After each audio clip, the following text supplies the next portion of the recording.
سلااو ئەم کاتە و هەموو کاتێکی ژیانتان باش بینەرانی عزیزی تەلەڤیزیۆنی کۆمەڵە لە خزمەتتانداین بۆ پێشکەشکردنی بەرنامەی ئێمە و بینەران.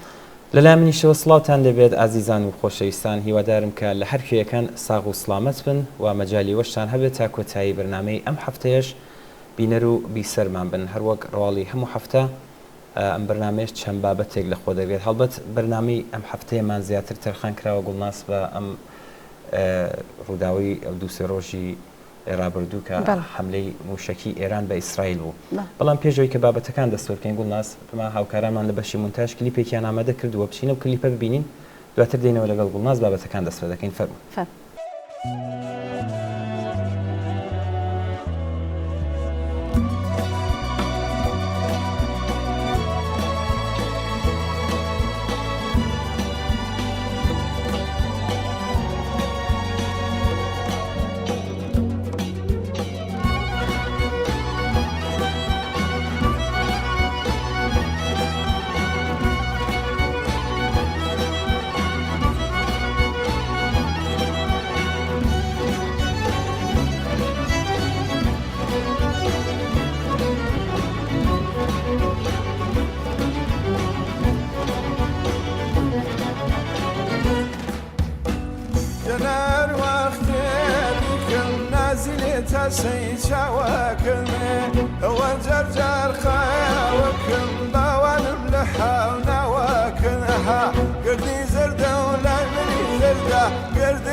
هەفتەی ڕابردوو شەڕی نێوان ئیسرائیل و حیزب الله و کوشتنی سەرۆکی ئەم ڕێکخراوەیە باسی گەرمینە و سوسیال میدیا بوو. ئێمە شەربەم بۆنەوە لەبەر گرنگی بابەتەکە کە کاریگەری لەسەر ئێرانیش دەبێت. هاوڕێی ئامادەکاری بەرنامەی ئێمە و بینەران بەشێکی بەرنامەی ئەم هەفتەی تەرخان کردووە بەم ڕووداوەوە لە گۆشەنیگای جیاوازەوە هێندێ بابەتی هێناوەتە ناو بەرنامەکەوە. بەڵام پێش هەمووی ئەمانە کۆماری ئیسلامی ڕۆژی سێشەممەی ڕابردوو دیسانەوە ژمارەی موشک کە دەوترێت 200 دانەیە ڕەوانەی ئیسرائیلی کردووە. جاری یەکەمی ئەم پەلامارە فەشەڵی هێنا و دیار بوو کە لە پێشدا ڕێگای بۆ خۆشکرا بوو. بەڵام هەر ئەوەندە بوو کە کۆماری ئیسلامی بتوانێت نمایشی پێوە بدات و بۆ ماوەیەک خۆی پێ ڕاوەشێنێ. ئایا ئەم جارەش وا بووە و هەمان سناریۆی پێشوو لە شکڵ و قەبارەیەکی تردا تکرار بۆتەوە؟ جارێت تا کاتی ئامادەکردنی ئەم بەرنمەیە هێشتا ڕوو نییە. دەبێت چاوەڕوان بین بزانین لە ڕۆژەکانی داهاتوودا چی ڕوو ئەدات. ئایا ئیسرائیل کاردانەوەی دەبێت؟ کاردانەوەکە بە شێوازێ دەبێت. ئەگەریش کاردانەوەی نەبێ یان زۆر بەرچاو نەبێ دیارە پێشتر قسەی لێکراوەوە بە قەولێک ئەم شەڕە مدیریەت کراوە. لە ئەوە حاڵەتێکدا چۆن ئێستا لە مەیدانی شەڕ تەقریبەن دەستی باڵا بە ئیسرائیلە. دەبێ امتیازی گەورەی بەدەستهێنابێ. ئەم امتیازە لە ئێمە ڕوون نییە، بەڵام لانی کەمی کشانەوەی حیزب اللهە بۆ دوور لە سنوورەکان. دەرەحاڵ ڕووداوەکان خێران و دەبێ بزانین چی ڕوو ئەدات. ئەوەی وا بۆ ئێمە خەڵکی دانیشتووی ئەم ناوچەیە بە تایبەت خەڵکی دانیشتووی ئێران گرنگە دووربوون لەم شەڕەیە. شەڕێک کە هیچ پەیوەندی بە ژیان و گوزرانی ئێمە نییە. شەڕی دوو بەرەی ئێرتەجاعی کۆنەپەرستە کە لە پێناو قازانج و بەرژەوەندی دەسەڵاتی خۆیان بەربوونەتە گیانی یەک و هەر تا ناتاوێک ئەورەکەشی خۆش دەکەن. سپاس ئەمیر، من بیرم لەوە دەکردەوە کە ئەم موشک هاویشتنەی کۆماری ئیسلامی کە هێشتا دەرەنجامەکانی ڕوون نییە و نازانین چۆن کۆتایی پێدێ لە ڕاستیە تەنیا ڕێگا بوو. ئەگەر چاو لە مەوقعەتی کۆماری ئیسلامی بکەین و لەم ڕوانگەوە چاو لە کێشەکانی بکەین، کۆماری ئیسلامی و بەرەی مقاومەت لە ماوەی ئەم یەک ساڵەدا تووشی گەلێک کشانەوە بوون و گەلێک زەربەی سیاسی و نظامیان خواردووە. چاوجێگایە کە خەریک بوو لە نێو خۆیدا تووشی داڕەمان بێت. کۆماری ئیسلامی وەکو هێزی سەرەکی ئەم بەرەیە دەبوو کارێ بکات، هەرچەندە دیارەکراوە و بەرتەسکیش بێت، دیاریکراو بێت و بەرتەسکیش بێت. هەر دوا بە دوای موشەکاویشتنی ئەم جارەدا وەکو جاری پێشوو فەرماندەکانی کۆماری ئیسلامی ڕایانگەیان کە ئەم مەرحەلەیە تەواو بۆ چاوەڕوانی کاردانەوەی ئیسرائیل دەکەین کە ئەگەر کاردانەوەی بێ وا دەکەن تاوا بچێ. گەرەک من بێژم ئەم موشەکاویشتنە لەسەر هێز و دەسەڵاتەوە نەبوو، بە پێشەوانەوە لەسەر ناچاری بوو، ڕێگایەکی تر نەما بوو. ئەم موشەکاویشتنە تا ڕادەیەک ئەگەر بە کورتماوەش بوو بێ هەناسێکی دەخاتە گیانی بەرەی مقاومەت و کۆماری ئیسلامی کە بەڕاستی هەناسەیان لێبڕا بوو.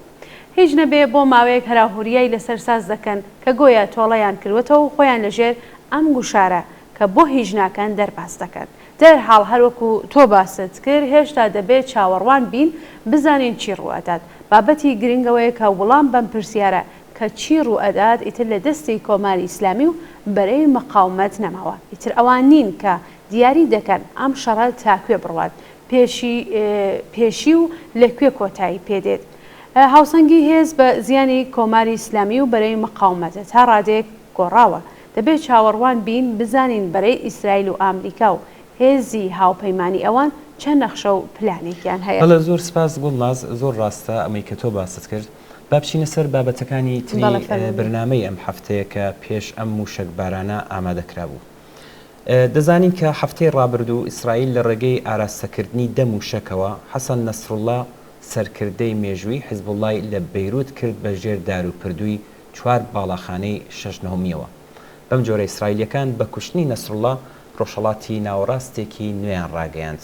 ڕۆژهەڵاتی ناوەڕاست بەبێ سەرکردەیەک لە قەبارەی نەسڕوڵڵادا کە بە یەکێک لە دوژمنە سەرسەختەکانی ئیسرائیل و بە یەکێک لە کۆڵەکە سەرەکیەکانی بەرەی مقاومەت و بە یەکێک لە ئامرازە هەرە بەهێزەکانی کۆماری ئیسلامی و شیعە لە ڕۆژهەڵاتی ناوەڕاستە دادەنرا. بەڵێ نەسڕوڵڵا لە ترسی ترۆرکردن 18 ساڵ خۆی شاردەوە تا سەرنجام ئەو ئیسرائیلەی کە حەسەن نەسڕوڵڵا دەیوت لە تەونی جاڵجاڵۆکە ناسکترە هەروەکو تۆ باست کرد ئەمیر ئێوارەی ڕۆژی هەینی ڕابردوو لە ڕێگەی 10 موشکەوە کە کێشی هەر یەکێکیان 2000 کیلۆ بوو لە ژێرزەمینێکدا کە دەوترێ لەلایەن کۆماری ئیسلامیەوە دروستکرا بوو کۆتایی بە ژیانی هێنا. حیزبڵا پێش ئەم هێرشەی ئێستا ئیسرائیل خاوەنی دەیان ڕێکخراوی خێرخوازی پەروەردەیی و تەندروستی و کۆمەڵایەتی و چەندین دەستگای ڕاگەیاندنی چالاک بوو. لە ڕاستیدا بۆ خۆی دەوڵەتێک لە نێو دەوڵەتی ڕسمی لوبناندا بوو. ئەم دەوڵەتە لە سێبەر بە هەموو ئیمکاناتێکەوە کە بە شێوەیەکی سیستماتیک لەلایەن کۆماری ئیسلامی ئێرانەوە کۆمەک و پشتیوانی مادی و معنەوی دەکرا بە جۆرێک نەسرڵڵا بە پیاوی ژمارەیەکی ئێران دادنرا لەم ناوچەیەدا. بەڵێ حەسەن نەسرڵڵا کە لە ساڵی 2000دا لە ڕاپرسی گۆڤارێکی بەناوبانگی عەرەبدا بەناودارترین کەسایەتی جیهانی عەرەبی دانرا.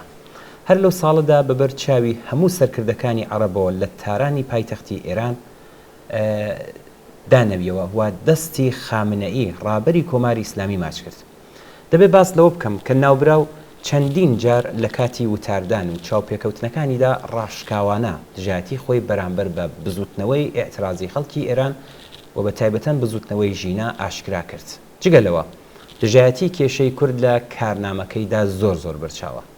نەسرڵڵا پێشمەرگە و حیزبە کوردیەکانی بە کرێگرتەی ئەمریکا و خزمەتکاری سەپاندنی پرۆژەی ئەمریکا لە عێراق و ئێران تۆمەتبار کردووە و دژی دابەشکردنی عێراقیش بووە بەسەر چەند هەرێمێکی فێدراڵیدا.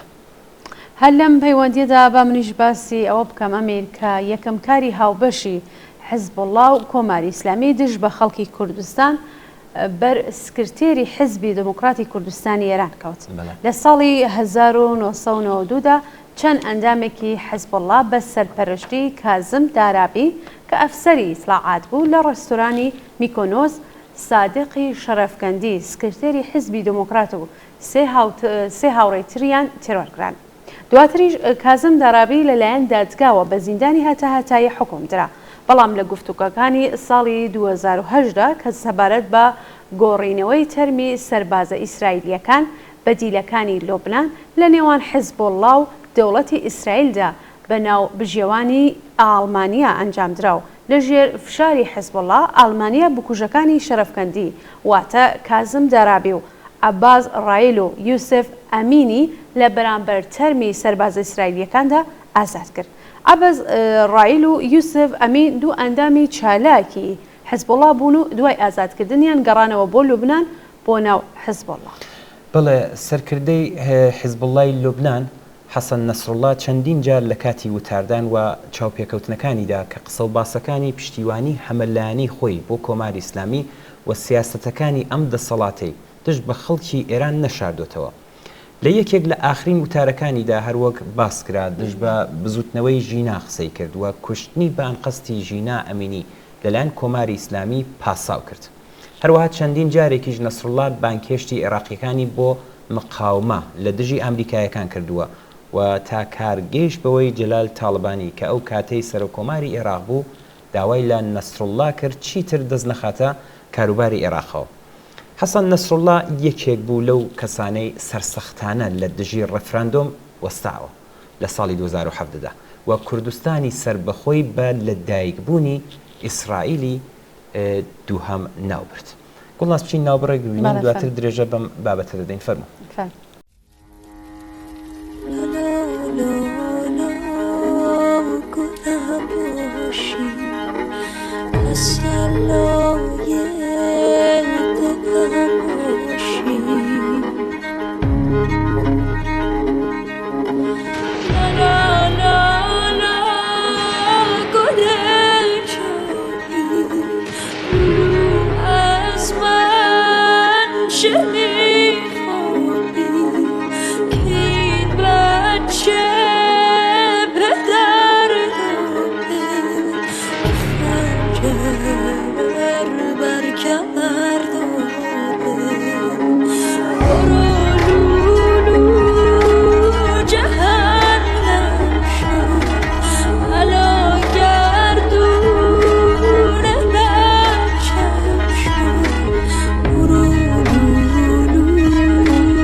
نووسراوەیەکمان لە بەردەستە گوڵناز کاگ عەبدوڵڵا شین بۆی نردوین.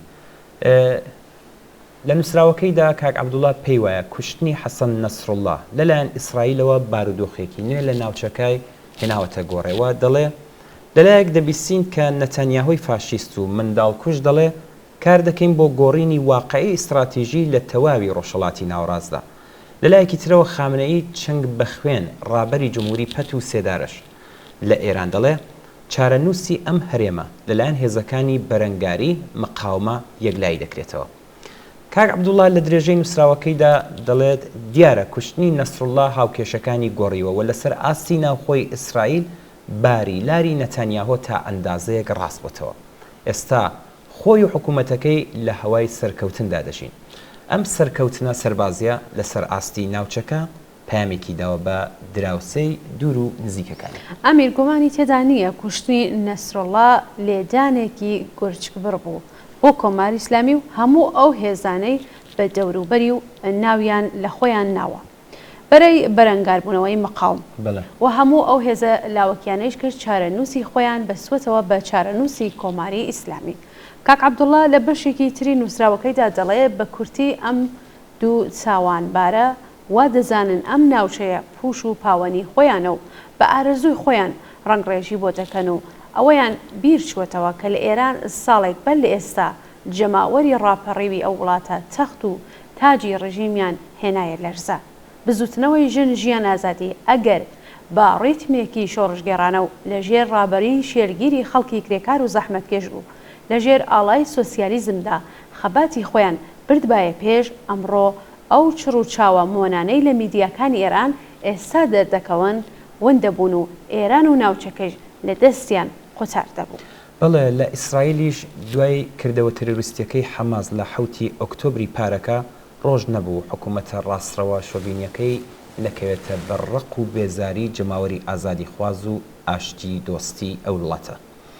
لێرەدا ڕاستیەکی حاشا هەڵنەگر دەردەکەوێت و مێژوش شاهدە کە دوا ڕۆژ ئەم دوو دەسەڵاتە و ئەم دوو تاوانبارە و هاوشێوەکانیان دەکەونە بەڕق و بێزاری جەماوەری ڕاپەڕیوی ئاشتی خواز و بە دروشمی ئاشتی و پێکەوە ژیان دێنە مەیدان و دوا ڕۆژێکی پڕشەنگدار بۆ خۆیان و نەوەکانیان فراهم دێنن. ئەم دوو جەنایەتکارە ناتوانن تا درێژماوە ئاوری هۆی سەرەکی شەڕ و نائەمنی لە ناوچەکە بن. دوور نییە کە خەڵکی وشیار و بێزار لەسەر و نائەمنی کۆتایی بە دەسەڵاتیشیان دێن. چین ناوبڕێک ببینین گوڵناس ناوبڕێکی کورد هەڵبەت زوو دێنەوە خزمەتان فەرموو.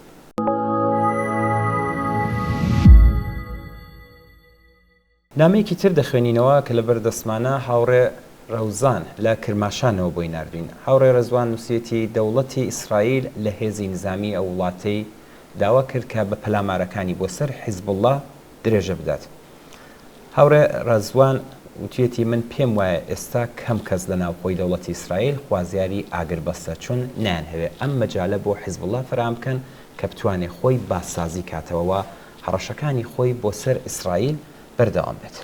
بەڵای هاوڕێ ڕێزوان هەروەها نووسیوێتی من پێم وایە ئینفعالی کۆماری ئیسلامی لە پشتیوانیکردن لە بەهێزترین پشتیوانی خۆی لە ناوچەکە هاندەری ئیسرائیلن بۆ درێژەدان بە شەڕ و کز و لاوازکردنی حیزبوڵڵا. موشەکاویشتنەکانی کۆماری ئیسلامی ناتوانێت ئەم ڕاستیە واتە ئینفعالی کۆماری ئیسلامی پاسا بکات. سەرەکی ترین هۆی ئینفعالی کۆماری ئیسلامی بە بڕوای من دەگەڕێتەوە سەر ناڕەزایەتی گشتی لە دەسەڵاتی کۆماری ئیسلامی لە ناوخۆی ئێران و هەروەها داڕمانی ئابووری ئەم وڵاتە. هەر ئەمەش سەرۆگۆزیرانی ئیسرائیلی هاندا کە پەیام بە خەڵکی ئێران بدات کە دژ بە دەسەڵاتی کۆماری ئیسلامی ڕاپەڕینی خۆیان درێژە بدەن. بەڵێ هاوڕێ ڕەزوان لە درێژەدا نووسێتی ئەلبەت بێگومان ڕاپەڕینی خەڵکی ئێران هیچ پەیوەندیەکی بە ئیسرائیل و سیاست و بەرژەوەندیەکانی ئەم وڵاتە نەبووە و نییە. خەڵکی ڕاپەڕیوی ئێران دژی شەڕ و نائەمنین و یەکێک لە ویستەکانیان کۆتایی هێنان بە شەڕ و ئاژاوەجێڕیە. هەر بەم بۆنەوە نەتەنیا کۆماری ئیسلامی بەڵکو نەتەنیاهۆ و دەوڵەتی ڕەگەزپەرستی ئیسرائیل لەلایەن خەڵکی ئێرانەوە مەحکومن. بۆ خەڵکی ڕاپەڕیوی ئێران ئەم دوو دەسەڵاتە کە لە پێناو بەرژەوەند و دەسەڵاتی خۆیاندا یەکێکیان بێبەزەیانە نەسڵکوژی لە فلستین و وەڕێخستووە و ئەوەی تریان بە ئاژاوەگێڕی و تەیارکردنی هێزە نیابەتیەکان ئاوری شەڕ و نائەمنیان لە ناوچەکە خۆش کردووە بە دوو دەسەڵاتی ئێرتجاعی و کۆنەپەرستیش دەناسرێن. بزوتنەوەی ژن ژیان ئازادی لە بەهێزکردنی خۆیدا هەوڵ ئەدات یەکێک لەم دوو بەرەی شەڕە ئێرتجاعیە بەچۆکدا بدات و سڵح و ئاسایش و ئەمنیەت بۆ خەڵکی ئێران بەدیبێنێ. هەروەها کە خەڵکی ئیسرائیل دژ بە دەسەڵاتی دەوڵەتی ئیسرائیل خوازیاری کۆتایی هێنانن بم شەڕە و بەرژەوەندی خۆیان لە بەرژەوەندی دەوڵەتی ئیسرائیل و هاوپەیمانانی لە ناوچەکە جیا کردوێتەوە. ئەم گورزانەی کە حیزبوڵڵا لەم ماوەیەدا بەری کەوتووە بێگومان بەرەی مەقاوم کە ئێران سەرپەرستی دەکات کز و لاواز کردووە. من لام وایە بۆ کۆماری ئیسلامی حیزبوڵڵا بە ئەندازەی سووریە بۆ ئەم دەسەڵاتە گرنگە. زۆر یەکێک لە کارناسان باس لەوە دەکەن کە تا ئێستا 20% هێزی حیزبوڵڵا لە ناوچووە. ئەگەر ئەم لە ناوچوونە بگاتە 50% بێگومان حیزبوڵڵا بۆ ماوەیەکی درێژتر ناتوانێت لەسەر ساحەی سیاسی لوبناندا جێگە و پێگەی دیاری هەبێ. تەنانەت مەسیحیەکانی ناو لوبنان ئیتر حازر نابن لەگەڵ ئەسپی دۆڕا و ئێتلافکەن و خۆیان جیاتەکەنەوە. دەبێت چاوەڕوان بین بزانین لە ڕۆژ و هەفتەکانی داهاتوودا چی ڕوادات. بەڵێ زۆر سپاس بۆ هاوڕێ ڕزوان بۆ ئەم نامەی کە ناردوێتی دێنە سەر نامەیەکی ترکە کاک سەهەند لە کامیارانەوە بۆی ناردوین. کاک سەهەند لە نامەکەی دانووسیەتی وتاری ڕۆژی چوارشەممەی 4 مەهر عەلی خامنەی کە بە بۆنەی بەناو دیفاعی مقدەس بەڕێوەچوو بۆ من جێگای سەرنج بوو. لە وتارەدا خامنەی نیگەرانی خۆی لە پرسی نفوز یان دزەکردن لە وڵات دەربڕی و داوای کرد بربەرەکانەی لەگەڵ دزەکردن لە هەندێک بابەت هەستیار بکرێت.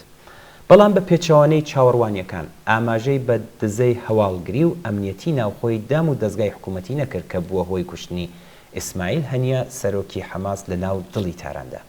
یان حاڵەتەکانی تری دزەکردن لە دامەزراوە هەواڵگری و ئەمنیەکان کە بوونەتە هۆی ئابڕوچوون و گاڵتە پێکردنی دەستگا ئەمنیەکانی کۆماری ئیسلامی.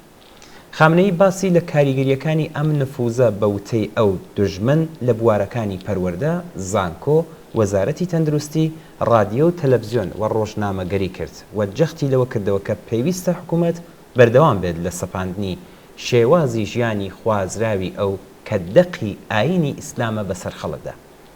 واتای قسەکەی خامنەی ئەوەیە کە پێویستە ڕوبەڕووی خواستی خەڵک بۆ گۆڕانکاری لەم لە بوارانەدا ببنەوە.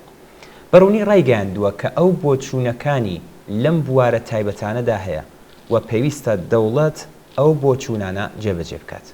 ئەو بۆچوونی خۆی نەک هەر لەو بوارانەدا بەڵکو لە نزیکەی هەموو کاروباری وڵاتدا دەسەپێنێت و فشار دەخاتە سەر ئەوەی کە بۆچوونەکانی جێبەجێ بکرێن.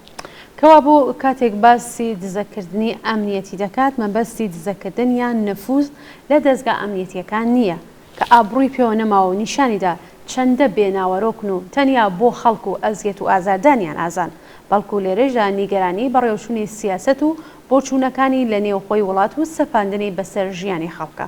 بۆ نمونە لە وەزارەتی تەندروستی فەرمانی خێراکردنی هاوسەرگیری و زیادکردنی منداڵبوون و ڕێگریکردن لە دابەشکردنی ڕێگەی لە دووگیانی و زیادکردنی ژمارەی دانیشتوانی دەرکردووە و فەرمانی بە هاوسەرەکان کردووە منداڵی زیاتریان هەبێت.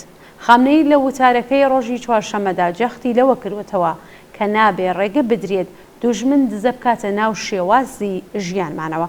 مەبەستی لەم شێوازە ژیانە ئەوەیە کە ڕێگری بکرێت لە ژنان و کچان کە هەوڵی هەڵبژاردننی جلوبەرگی اختیاری ئەدەن و داوا ئەکات بەردەوام بن لە سەپاندنی حجاب ئیجباری. چەندین جار باسی لەوە کردووە کە پێویستە بەرەنگاری هەر گۆڕانکاریەک لەم بوارەدا بکرێتەوە و هەموو دام و دەستگاکان لە هێزی پۆلیسەوە تا دەکاتە دەسەڵاتی دادوەری بەرپرسیارن لە جێبەجێکردنی ئەم سیاسەتە تەنانەت ئەگەر خەڵک دژیشی بێت. بەڵێ کاک کامرام گویا ئەم نامەی ناربوو لە کامیارانەوە کاک سەهەند ببورن. کاک سەهەند لە درێژەی نامەکەدا نووسیوێتی ئەوەی جێگای سەرنجە ئەو نەک هەر فەرمان بەو دامەزراوانە ئەدات حیجابی ئیجباری جێبەجێ بکەن بەڵکو داوا لە بەرپرسان و نخبەکانیش دەکات تەنانەت باسی ئەم بابەتە نەکەن. زۆر دڵتەنگە بەوەی بەشێک لەو خەڵکە بە وتەی ئەو باس لە هەڵوەشانەوەی حیجابی ئیجباری دەکەن و بۆچوونی دوژمن دووبارە دەکەنەوە. جگە لەوەش خامنەی بە توندی لەگەڵ سنووردارکردنی ئینتەرنێتەوە بە ناوی پێویستی یاسا بەرگری لە بەردەوامی سنووردارکردنی ئینتەرنێت و فیلترکردنی تۆڕە کۆمەڵایەتیەکانی کردووە. بەم جۆرە لە کاتێکدا کۆماری ئیسلامی و بەرەی مقاومە کە سەرپەرستی دەکات خەریکە بەرامبەر بە هێزی ئیسرائیل پەیتا زربە دەخوات. کۆماری ئیسلامی دەزانێت کە شوشەی عمری نەبەدەست ئیسرائیل و ئامریکا و ئەوروپا بەڵکو لەدەست خەڵکە.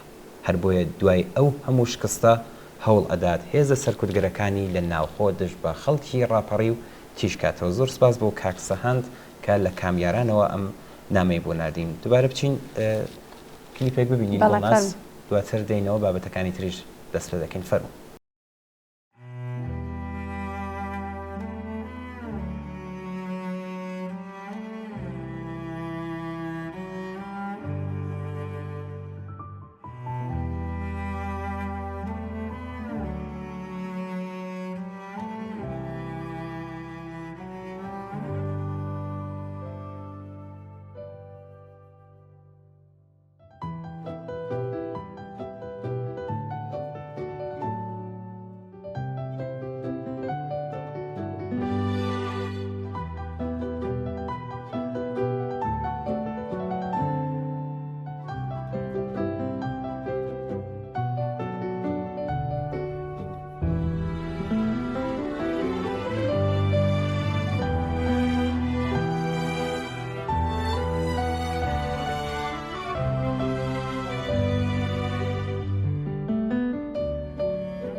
زۆر سپاس بۆ هاوڕێیانمان لە بەشی مۆنتاژ بۆ ئەم کلیپانی کە بۆیان ئامادەکردنی و ئەمەش لێرەدا بڵاوی دەکەینەوە.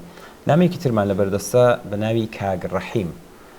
کاگ ڕەحیم لە نامەکەیدا نووسیوێتی با لە سەرەتادا ئەوە بڵێم کردەوەکانی ئیسرائیل لە ماوەی دواییدا هەر خوێندنەوەیەکیمان بۆ هەبێت بۆتە هۆی سووکبوون و شەرمەزاربوونی زۆربەی دەوڵەتانی ناوچەکە و زۆرتر لە هەمویان کۆماری ئیسلامی. بەڕاستی با بپرسین ئیسرائیل زۆر بەهێزە یان کۆماری ئیسلامی زۆر زەعیف بووە. لەوانەیە هەردووکی ئەمانە بێت.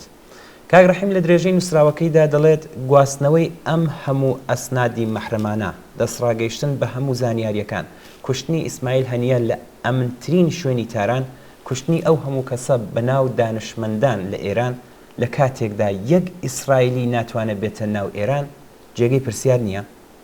بەڕاستی کێ شوێنی کۆبوونەوەی نەسڕڵڵای راپۆرت کرد؟ ئەم هەموو فەرماندەی سوپا لە سووریە کوژران بۆ دەبێت لەوێ بن. دەستگای پەیجەر بۆ دەبێت سەفیری ئێران کە لەلا بکات. ئەمانە هەمووی دەرخەری ئەو ڕاستیان کە کۆماری ئیسلامی بە شێوەیەکی بەرچاو دیارەزایف بووە. کاک ڕەحیم هەروەها دەڵێ با بزانین بۆ پێویست ناکات سەری ئامار و ئەرقام بدەین، بڕۆین پیاسێک بەناو شەقامی شاردا بکەین. ئەم هەموو بێزاری و نەفرەتە لە دەسەڵاتی کۆماری ئیسلامی بۆ ئیسرائیل ناخاتە بیری ئەوەی کە ئیستفادەی لێ بکات. ئەگەرچی ئەم خەڵکە بێزار و تووڕە بە هەمان میزان نفرەت و بێزاریان لە جنایەتەکانی دەوڵەتی ئیسرائیلیش هەبێ، زۆر جار هاوڕێیانی من باسی ئەوەیان دەکرد کە ئابووری ژێرخانی هەموو شتێکە. پێشتر سەخت بوو قبولی بکەم، دەیانوێت وڵاتێک کە ئابووری نەبێ ئەمنیەتی نامێنێ، گەشەی سیاسی نابینێ، دین و ئاین نامێنێ، تەنانەت ئەخلاقیاتیش دادەبەزێ. ئەمڕۆ دەبینم ئەمە ڕاستە. کاتێک ئابووری وڵات لە ژێر سیاسەتی چەوتی دەسەڵات بەرەو داڕەمان ئەڕوات، کاتێک نانی سفرەی خەڵک، خەرجی حزبوڵڵا، حەماس و حەشتی شعبی و حوسیەکان و هەرچی هێزی کۆنەپەرستی ناوچەکەیە دەکرێت، دیارە لە هەموو شتێک دوا دەکەوێت. تەنانەت لە پاراستنی ئەمنیەتیشدا دوا دەکەوێت. بەڵێ زۆر ڕاستە. با پرسین بەڕاستی ئیسرائیل ئادرسی دانەدانە کاربەدەستانی کۆماری ئیسلامی نازانێ؟ ئایا شوێنی ئەو هەموو چەک و تەقەمەنیە موشک و پەهبات کە بە قیمەتی هەژارکردنی خەڵک ئەمبارکراوە نازانێ؟ ئایا بێزاری و نەفرەتی خەڵک بە دەسەڵات نازانێ؟ گومانم نییە هەمووی ئەمانە دەزانێت و لە پێناو سیاسەت و بەرژەوەندەکانی خۆی کە جەنایەتی زۆرترە کەڵکی لێوەردەگرێت. دەمەوێت بڵێم ئیسرائیل زۆر قەوی نییە، کۆماری ئیسلامیە زۆر زەعیفە، چۆن خەڵکی لەگەڵ نییە. ئەمە گەورەترین چەکی دەستی هەر دەسەڵاتێکە بۆ ڕوبەڕووبوونەوە لەگەڵ هەر هەڕەشەیە کە کۆماری ئیسلامی لەدەستینەوە. دەسەڵاتێک کە ناتوانێت ژیانی خەڵکی خۆی دابین بکات، ناتوانێت ویست و داخوازی ئەوان وەڵام بداتەوە، مافیان پێشێل بکات و فەقر و بێبەشی ئاسایی بکاتەوە، ئاوا دەسەڵاتێک ناتوانێت هیچ هەڕەشەیەکی دەرەکی وەڵام بداتەوە. گومان مەکەن ئەگەر کۆماری ئیسلامی فەقر و نەداری پتر لە 70% خەڵکی ئێران وەڵام نەداتەوە، ئەگەر ئەمنیەت و ئاسایش نەگەڕێنێتەوە بۆ ژیانی خەڵک، ئەگەر مافە سەرەتاییەکانی خەڵک وەڵام نەداتەوە، ئەگەر شەڕ لەگەڵ خەڵکی ئێران کۆتایی پێنەهێنێت، ئەگەر دەست لە ئەزیەت و ئازاردانی خەڵک هەڵنەگرێت، جگە لە بێئابڕۆیی هیچی پێنامێنێ. بەڵام کۆماری ئیسلامی ناتوانێت ئەم ئەگەرانە کە تۆ باست کرد گوڵناس وەڵام بداتەوە، چون ئەو کات ئیتر کۆماری ئیسلامی نییە. بۆیە کۆماری ئیسلامیە تا فەقر و نەداری تا بێمافی بە خەڵک تەحمیل بکات. ئەم دەسەڵاتە دژمنی سەرەکی خۆی باش ئەناسێ، دژمنی دەرەکی چار دەکرێت بە خواردنەوەی جامی ژەهر یان نەرمشی قارەمانانە یان کشانەوەی تاکتیکی چار دەکرێت. بەڵام دژمنی ناوخۆیی ئەو واتە خەڵکە کە لێی بێزار بوون کە تەنیا بە سەرکوت و سەلماندنی بێمافی بربەرەکانیان لەگەڵ دەکات. بینە سەر نامەیەکی ترکە کاک حەسەن لە هەرێمی کوردستانەوە زەحمەتی کێشا و بۆی نردوین و ئەلبەت ئێمە کوردکراوەکەی لەم نامەیەدا دەگونجێنی. نووسیەتی کاک حەسەن دەڵێ من دژی شەڕم، دژی چارەسەری کێشەکانم بە ڕێگەی تند و تیژی، دژی شەڕێکی بەربڵاوم کە تەڕ و پوشی تێدا وەک یەک دەسووتێنرێت. لەسەر ئەم ڕووداوانە چەند سەرنجێکم هەیە کە دەیخەمەڕوو. کاک حەسەن دڵێ یەکەم بە بڕوای من ئێران چەندە کاردانەوەی هەبوو لە دژی ئیسرائیل لە کاتی کوژانی ئیسماعیل هەنیە، هەرەوەندەش بۆ خۆی ڕاستەوخۆ کاردانەوەی دەبێت. ڕەنگە لە ڕێگەی هاندانەوە هەندێک جوڵەی هەبێت، یان وەک جاری پێشوو چەند موشک ئاراستەی ئیسرائیل بکات کە کاردانەوەی جددی لەسەر هاوسەنگی هێز لە مەیدانی شەڕ نابێت. کاک حەسەن لە دووەم خاڵیدا دەڵێ جیهانی عەرەبی و جیهانی سوننە مەزهەبی ئیسلامی زیاتر بۆ ئیسماعیل هەنیە بە پەرۆش بوون تا حەسەن نەسڕڵڵا، بە تایبەتی جیهانی ئیسلامی بە ئایدیۆلۆژیکێکی ئیخوانی. سێهەم حیزبوڵڵا بە سەرکردایەتی حەسەن نەسڕڵڵا بەشداری سەرکوتی ڕاپەڕینی 2011 خەڵکی سووریەی کردووە لە ئێدلب و ترابلۆس خەڵک زۆر چارەیان ناوێت. بۆیە لە کاتی بیستنی خەبەری کوژرانی حەسەن نەسڕڵڵا خەڵکی ئێدلب هێندێکیان خوشحاڵی خۆیان لە ڕێگەی سۆشیال میدیاوە دەربڕی. کاک حەسەن لە خاڵی چوارمدا دەڵێت جیهانی عەرەبی کەمتر بۆ حەسەن نەسڕڵڵا پەرۆشی و خەمی خۆیان دەردەبڕن وەک لە ئیسماعیل هەنیەکە دەریان بڕی. پێنجم دەڵێ حەسەن نەسڕڵڵا بە بڕوای من ئەوەی دەیکرد لە نیوەی زیاتری بۆ لوبنانیەکان نەبوو بەڵکو بۆ سەرگرتنی سیاست و پلانی ئێران بوو لە ناوچەکەدا. شەشەم لوبنان و فلستین دوو وڵاتی ڕاستە ئیسلامی و عەرەبین بەڵام بیرکردنەوەیان و بەرژەوەندیان جیاوازە. خەڵکە لوبنانیەکان دەڵێن بۆچی دەبێت لوبنان ببێتە سوتەمەنی سیاسەتەکانی ئێران و بەدەستی حەماس و حیزبوڵڵا بناڵێنێت کەواتە ئەو هێزەی کە حیزبوڵڵا هەیەی لە لوبنان ئۆتۆریتەی هێزە نەک ئۆتۆریتەی کۆمەڵایەتی نێو خەڵک. بۆ نمونە حیزبوڵڵا حکوومەتە لە نێو حکوومەتی لوبناندا. کاک حەسەن لە درێژەی وتارەکەیدا خاڵی حوتم ئیشارە پێکات و دەڵێ ئیسرائیل ئەو پلان و ڕێگایە کە ئێستا گرتوویەتیە بەر کە بریتە لە کوشتنی بەرپرسان و گەورە دەسەڵاتدارانی حیزبوڵڵا و حەماس وازی لێ ناهێنێت و بەردەوام دەبێت چونکە دەزانێت ئەو ڕێگەیە زۆر کەمەشکێن و لە پەرۆپۆیان دەخات. خاڵی هەشتم هێزی ئستیخباراتی ئیسرائیلی دەنەو دزەی کردوتە ناو هێزەکان و دام و دەستگاکانی حیزبوڵڵا و حەماس و حوسیەکان و هەموو پرۆکێسەکانی ئێران لە ناوچەکەدا و بەڕوونی ئەو دنەو دزەکردنە دیارە. خاڵی نوێیەم هێزی تکنیکی و زانستی ئیسرائیل هەموو جیهانی عەرەبی و ئیسلامی هێناوەتە لەرزە. لەوەتی ئیسرائیل پەیجەرەکانی حیزبوڵڵای تەقاندوێتەوە ئێستا ترسەیەکە ئیسرائیل بتوانێت لە ڕێگەی ببورن کەلوپەلەوە ئامرازە زیرەکیەکانەوە کاری گەورەتر لە دژی دژمنەکانی بکات. بۆ نمونە لە ڕێگەی تەلەڤیزیۆنی زیرەکەوە، لە ڕێگەی تەلەفۆناتی زیرەکەوە، لە ڕێگەی سەعاتی ئەپڵ و زیرەکەوە، لە ڕێگەی سەیارە و ماتۆری خاوەن ئەقڵی زیرەک و لە ڕێگەی دەیان ئامرازی زیرەکی ترەوە. خاڵی دەیەم ئێران ئێستا ئەوەندەی لە پرۆکسەکانی دەترسێت کە لە ناو بچن زیاتر ترسی لە خۆیەتی و لە سەرکردەکانی خۆیەتی لە ناو جەرگەی ئێراندا. ئەوە تا تەواوی ڕاگەیاندنە جیهانەکان باز لەوە دەکەن کە ڕێبەری کۆماری ئیسلامی ئێران واتە عەلی خامنەئی گوازراوەتەوە بۆ شوێنێکی باشتر لە ڕووی ئەمنیەوە لە ترسی ئیسرائیل. یازدەهەم ئەمریکا و ناتۆ پاڵپشتی خۆیان بۆ ئیسرائیل دووپات کردوەتەوە. هەڵی دوانزەهەم ئیسرائیل بەردەوام دەبێت تا هەموو قاچ و باڵ و لاکانی ئێران لە ناوچەکەدا کۆتایی پێبێنێت یان بە تەواوی لاوازیان بکات. ئامانجە سەرەکیەکەی ئێران و کۆماری ئیسلامیش ئەمە باش دەزانێت. ئێستا زینومەم بەهانەن و هیچی تر. ئێرانیش ئەمە باش دەزانێت. جیهانی عەرەبی و بەتایبەتی جیهانی سوننیش لێدانی ئێران و باڵە پرۆکسیەکانی ئێرانی پێناخۆش نییە و لە ژێرەوە ڕازین. خاڵی سێزدەهەم جیهانی عەرەبی بەتایبەتی جیهانی سوننەنشین زۆرینەیەکیان ئێرانیان پێ دوژمنترە لە ئیسرائیل. خاڵی چواردەهەم کردەوەکەی حەماس لە 7 ئۆکتۆبری پار زیاتر سوودی بە ئیسرائیل گەیاند و بەهانەیدایە دەست ئەو بکاتە کە ئێستا تێدا بەردەوامە. مەسەلەی دروستکردنی دەوڵەتیش بۆ فلستینیەکان چەندین هەنگاو بۆ دواوە گێڕاوەسەوە. بەڵێ کاک حەسەن لە خاڵی 15دا دەڵێت حیزبوڵڵا لە جیاتی سوود بە لوبنان و بە حیزبەکەی خۆی بگەێنێت زەرەری پێگەیاندن ئەویش بە خۆبەستنەوەی بە حەماسەوە بوو لە ژێر بیانی و موسڵمانەتی و بیری نەتەوەییدا. ئەم کارەی حیزبوڵڵا بۆ حەماس و فلستینیەکان نەبوو زیاتر پەیوەندی بە ئێران و پلانەکانی ئێرانەوە هەبوو لە ناوچەکەدا. لە خاڵی 16دا کاک حەسەن دەڵێت کوژرانی حەسەن نەسڕڵڵا ڕاستەوخۆ کاریگەری لەسەر هێزی بەرگری و هێرشی نێو سەنگەرەکانی پێشەوە بۆ پاراستنی ئێران هەیە چونکە حیزبوڵڵا هێزی سەر بە ئێران و سەنگەرەکانی پێشەوەیە بۆ پاراستنی ئێران و ئەمنی ئێران بەڵام لەژێر پەردەی لوبنان و خەڵکی لوبنان و مەسەلەی قودس و فلستیندا.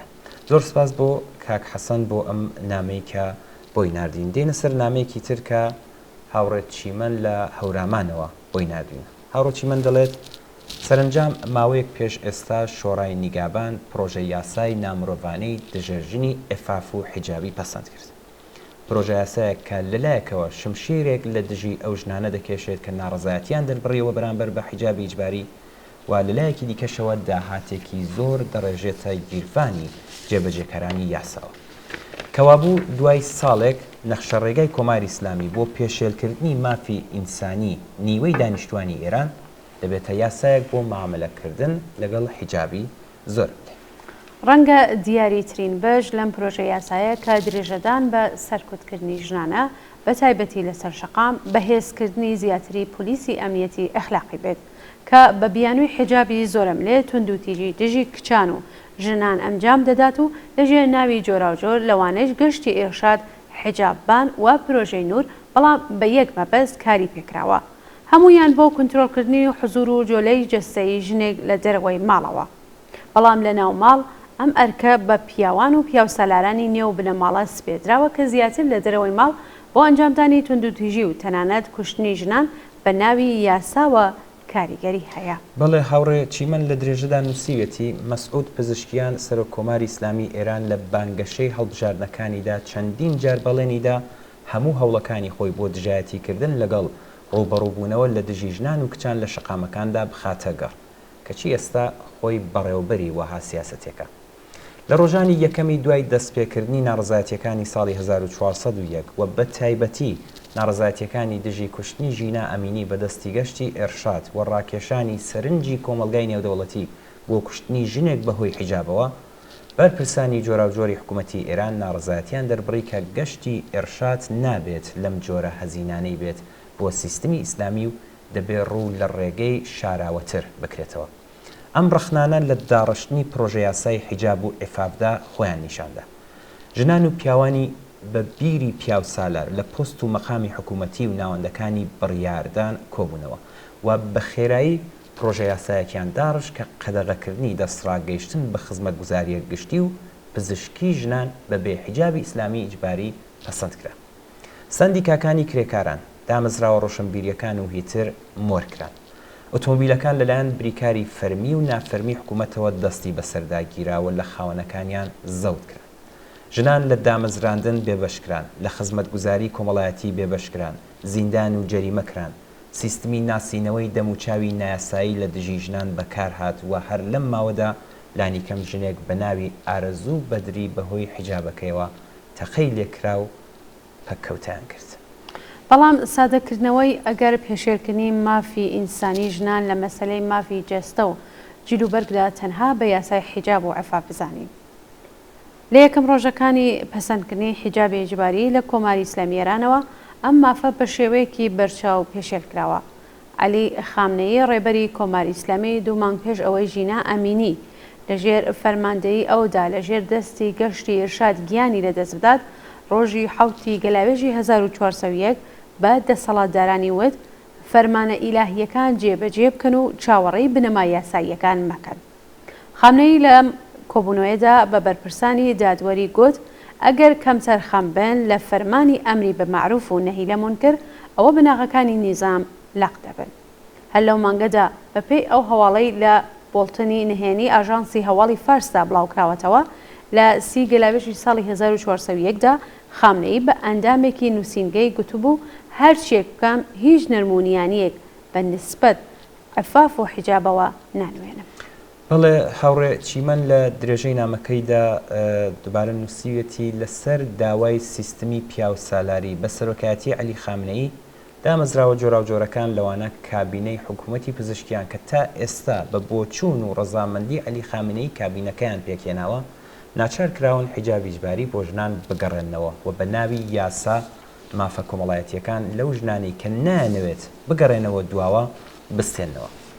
بەڵام سەرڕای ئەم زەخت و گوشارانە خەبات دژی ئەم یاسا کۆنەپەرستانەیە هەروە لە شەقامەکانی شارەکانی ئێران بەردەوامە و ژنان و کچان هاوڕێ لەگەڵ پیاوانی ئازادی خواست ئەم سوکایەتی پێکردە قبول ناکەن.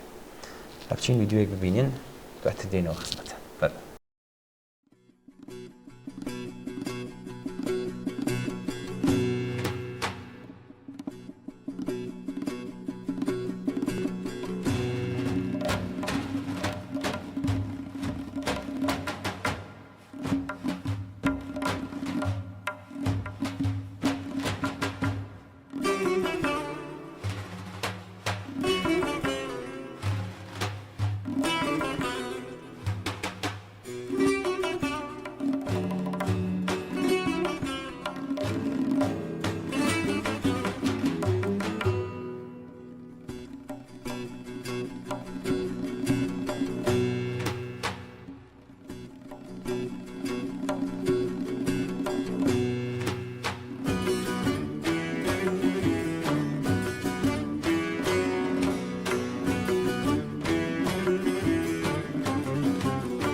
کسان و عراق روشنایی دیدی آمان کسان و عراق سخمه پوشکی گاناس کینو دقی سخمه پوشکی گاناس کینو دقی هم راز بلبل هوا هم ترازنه هم راز بلبل هوا هم ترازنه اهل گل باخی گل خانان باخ اهل گل باخی گل خانان باخ روشنایی دیدی آمان کسان و عراق روشنایی دیدی آمان کسان و عراق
روشنایی دیدی آمان کسان و عراق روشنایی دیدی آمان کسان و عراق چوشونم داشون عترد آوارم چوشونم داشون عترد آوارم تو وینی مانگی آمان منیش آثارم تو وینی مانگی آمان منیش آثارم اهل گل باخی گل خانان باخ اهل گل باخی گل خانان باخ روشنایی دیدی آمان کسان و عراق روشنایی دیدی آمان کسان و عراق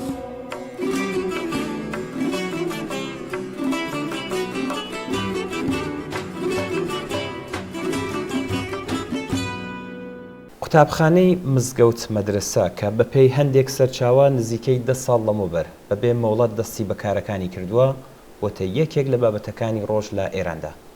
قوتابخانەی مزگەوت مەدرسە قوتابخانەیەکە کە لە بەشێکی چۆڵی مزگەوتدا پێک دێت. لەم قوتابخانەیەدا کەوە قوتابخانەی بەناو غەیرە حکومی بەڕێوە دەبردرێن جگە لە دابینکردنی خولی پەروەردەیی لە هەر پۆلێکدا بەپێی بەرنامەی فێرکاری نووسراوەی وەزارەتی پەروەردە بڕیارە جەخت لەسەر خولی پەروەردەی ئاینی و بابەتی شەریعەت و ئەنجامدانی هێندێک ڕێڕەسمی ئاینی وەک نوێژی جەماعەت و کۆبوونەوەی نزا و پاڕانەوە بکرێتەوە. ئەمە سەرەتای راپۆرتێک بوو کە کاکامران لە سنەوە بۆی نردوین و کاکامران ئیدامەدات کە دیارە زۆرترین سوود وەرگرتن لە نزیکی قوتابخانە و مزگەوتەکە لەم پلانەدا هاتووە. بێگوێدانە ئەوەی کە دانانی قوتابخانەیەک لە دەرەوەی چوارچێوەی پەروەردەیی تایبەتمەند کە لەژێر کۆنتڕۆڵ و بەڕێوەبردننی وەزارەتی پەروەردەدا نەبێت پێچەوانەی یاسایە. بە تایبەتی دامەزراندنی قوتابخانە لە شوێنێک وەک مزگەوت کە شوێنێکە بۆ هاتوچۆی ئازادی کەسانی جیاواز و ئەگەری هەر ڕووداوێک یان هەڵەیەک هەیە. بێگوێدانە ئەوەی کە زیادکردنی پرۆگرامی خوێندن یان گۆڕانکاری تێدا وە سەپاندنی بیر و باوەڕی پەروەردەکاران و مامۆستایان و پیاوانی ئاینی و تەنانەت دایک و باوکیش پێشێلکردنی ئاشکرای مافی منداڵانە. لە بنەڕەتدا دامەزراندنی ئەم جۆرە قوتابخانانە هۆشداریەکە بۆ کۆمەڵگا و بنەماڵەکان. کاک کامران لە درێژەی نووسراوەکەیدا دەڵێ لە ڕاستیدا گروپە بناژەوخواز و تەکفیریەکان لە ئەوروپا و ڕۆژهەڵاتی ناوەڕاست و بەتایبەت لە پاکستان لە شوێنێکی ئاوا لە دایک بوون و گەشەیان کرد. بە تەواوەتی ڕاهێنانی پیاوانی ئاینی لە مزگەوتەکانی ئەوروپا فاکتری پاڵنەر و سەرەکی بوو بۆ ئەو گەنجانەی کە دواتر پەیوەندیان بە داعش و ڕێکخراوەکانی هاوشێوەیەوە کرد. گروپی تالیبان بەرهەمی ئەم قۆناغەی مزگەوت محوەرەیە. ببوورە قوتابخانەی ئەمیر تۆ ڕاست دەکەی. بەڵام لە جیاتی شیعە ئاینی سونە لەوێ دەخوێندرێت. دەرەنجامی سەدان ڕێوشوێنی هاوشێوە لە میسر، لوبنان، یەمان، پاکستان و ئەفغانستان بەڕوونی دەبینرێت. قوتابخانەکانی مزگەوت محور بنەمای فکری و فەلسەفی پەروەردەی گشتی ڕەت دەکەنەوە و بە تایبەتی سپاردنی ئەم بابەتە بە سەرپرشتیاری مزگەوت و پیاوانی ئاینی و هاوبەشەکانیان جگە لە تۆندڕەوی و تاقمگەرایی و ڕاهێنانی سەربازی گیانفەدا لە بری خوێندکار هیچ ئەنجامێکی دیکەی نییە. بەڵێ کاکامران لە درێژەدا نووسەتی بێبەشی منداڵان لە خوێندن پۆلەکانی قوتابخانەی حکومی بە بەتاڵی ماونەتەوە بۆ ئەو چەند پۆلەش کە کراوەیە کەمترین ئامرازی خوێندن بەردەست نییە. بۆچی لەبری دۆزینەوەی خوێندکار بۆ پۆلە چۆڵەکان و گەڕانەوەی منداڵانێک کە بەهۆی هەژاری خێزانەکانیانەوە خوێندنیان لەو زەوت کراوە گروپێ پێداگرن لەسەر ئەوەی قوتابخانەکان بە چۆڵی بهێڵنەوە و پۆلەکانی خوێندن لە گۆشەی مزگەوتەکاندا ئامادە بکەن. ئاشکرایە کە پەسەندکردن و ئاگادارکردنەوەی بڕیارنامەیەکی لەو شێوەیە سەرەڕای ئیدعای نێونەران تەنیا بە مەبەستی بڵاوکردنەوەی ئاین نییە. پێویستە بزاندرێت دەسەڵاتی ئاینی لە هەموو یاسا و بڕیارنامەکەیدا چ تەماحێکی شاراوەی هەیە یان بەدوای چ جۆر داهاتێک دەگەڕێت و ئەیهەوێ بیدا بە چ کەسێک. چونکە قازانج و بەرژەوەندی گشتی خەڵک بچووکترین جێگای لە مێشکی دەسەڵاتدارانی سیستمی ئاینی دانیا و هەر بەرگێک لە سەرتاوە بە قەبارەی کەسێک یان کۆمەڵە کەسێکی دیاریکراو دەدوترێت. حکوومەت لە هەموو دەرگایەک دەدات بۆ ئەوەی گەشە و چالاکی بگەڕێنێتەوە بۆ مزگەوتەکان و دامەزراندنی قوتابخانەی مزگەوت محور. یەکێک لەو چارەسەرانەیە. حکوومەت بە گۆڕینی بەشێک لە پانتایی مزگەوتەکان بۆ قوتابخانە نەک هەردەیەوێت گەشە و چالاکی بۆ مزگەوتەکان بگەڕێنێتەوە، بەڵکو دەیەوێت سەرپەرشتیاران داهاتێک بەدەست بێنن بە بەکارهێنانی بینا و ئیمکاناتی مزگەوتەکە بۆ ئەوەی ئەم چرایە لە مزگەوت نەکوشێتەوە. گوڵناز بە لە درێژەدان بڵێم دەستکورتی دەسەڵات لە جێبەجێکردنی داواکاریە سەرەتایەکانی خەڵک بە تایبەتی چینی هەژاری کۆمەلگا کە بیر و باوەڕی پتەوتریان هەبوو و زۆرینیان هاتوچۆی مزگەوتیانە کرد بە چکۆلە بوونەوەی خوان و سفرەکانیان و لە بەرامبەردا تاڵانکردنی سەروەت و سامانی خەڵک لەلایەن کەسانی نزیک لە حکوومەتەوە وردە وردە بێمتمانەی چینی هەژار و ژێردەستی نەک تەنها بە حکوومەت بەڵکو بە دامەزراوەی ئاینیش زیاتر کرد. کاکامران لە درێژەدا نووسێتی لە ئەنجامدا لە 20 ساڵی ڕابردوودا مزگەوتەکان ڕۆژ لە دوای ڕۆژ چۆڵتر و بێدەنگتر بوون. نە کۆڕی ئامۆژگاری وتار خوازیاری هەیە نەڕیزی نوێژی جەماعەت. ئەو کەسانی کە هێشتا کەمێک باوەڕدارن پێیان باشترە نوێژەکانیان بە تاک بکەن نەک لە پێشمێژێکەوە کە خزمەتکاری دەسەڵاتەوە زۆرجار بانگەشەکەر و تاریفتەری ڕێبەری حکوومەتە کە خوێن لە قامکەکانی دەچۆڕێ. بانگەشەکانی میدیای دەسەڵات بۆ هاندانی خەڵک بۆ گەڕانەوە بەرەو مزگەوتەکان بۆ نمونە بۆ ئەوەی پارێزراو بن لە نەفرەتی مزگەوتە چۆلەکان ببورن چۆلەکان و ئەنجامدانی مەراسمی وەک ئێعتیکاف نەیتوانیوە ئاوەڕژاوەکە کۆبکاتەوە تا ئەو ڕادەیە مزگەوتەکان بۆ کاروباری هەنووکەی خۆیان چاوەڕوانی هاوکاری حکوومەتن نەک هەر ئاو و کارەبا و گاز بە خۆڕایی وەردەگرن بەڵکو شارەوانیەکان شەکر و چاو هەندێک جاریش برنج و ڕۆن و گۆشت بەسەر مزگەوتەکاندا دابەش دەکەن یان گریمانە دەکەن کە موچەی خزمەتکاری مزگەوتەکان بدەن. بێگومان ئەو مزگەوتانەی کە قەرزدارە گەورەکانی بانکی و گەندەڵکاران و ڕاندخۆرەکان بەڕێوەی دەبن پێویستیان بەم هاوکاریانە نییە.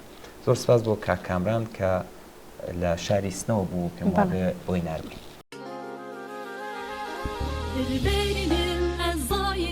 دیرۆکێ دەخوادە دەحەوینم ئەزەزێک بزێک ئازادیێ شنووە بوەلێدینم لەبەرینم ئەزاینم دیرۆکێ دەخوادە دەحەوینم ئەزەزێک بزێک ئازادیێ شنووە بوەلێدینم لەبەرینم ئەزاینم دیرۆکێ دەخوادە دەحەوینم ئەزەزێک بزێک ئازادیێ شنووە البارنم الزاينم ديروك الخوات الحاولم أززك بزك أعزادي جنوب بوالدنا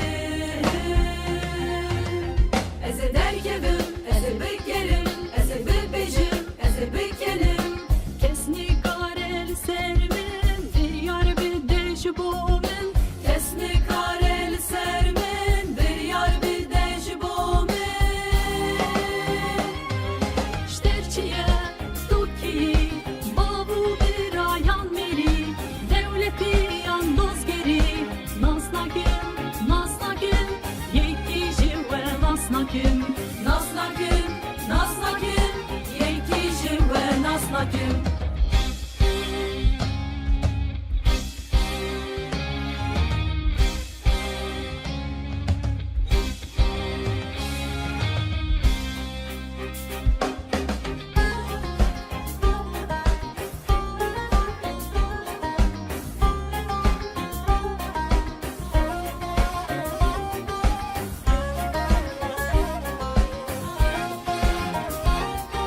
جنوب بنویسم چارن و صاحبون خو از تجاری قبول نکم بریار لسر جیان خو از جنوب بنویسم چارن و صاحبون خو از تجاری قبول نکم بریار لسر جیان خو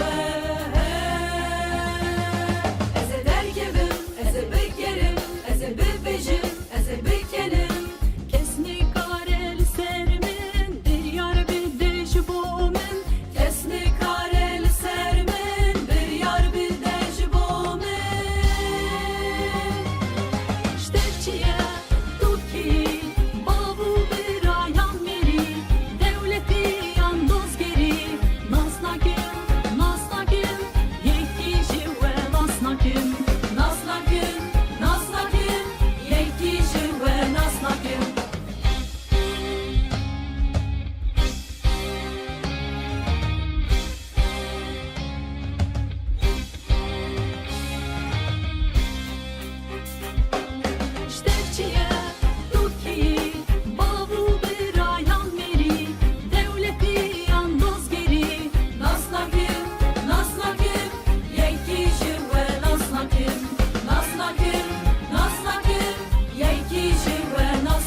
بەڵێ ئازیزان و خۆشەویستان بەم جۆرە گەیشتینە کۆتایی بەرنامەی هەفتەی ئێمە بینەران زۆر سپاس بۆ ئەوەی کە تا ئێستا لەگەڵمان بوون سپاس بۆ ئازیزانی کە نامەیان نردووە و داوای لێبوردن لەو ئازیزانی کەش دەکەین کە نەماتوانیوە نامەکانیان لەم بەرنمەیەدا بگونجێنین و بخینەوە بە دڵنیایی و لە بەرنمەکانی داهاتوودا حتمما ئەم نامانەش لێرە بڵاو دەکەینەوە.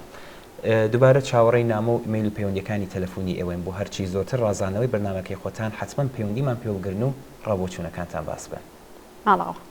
ماڵەوە.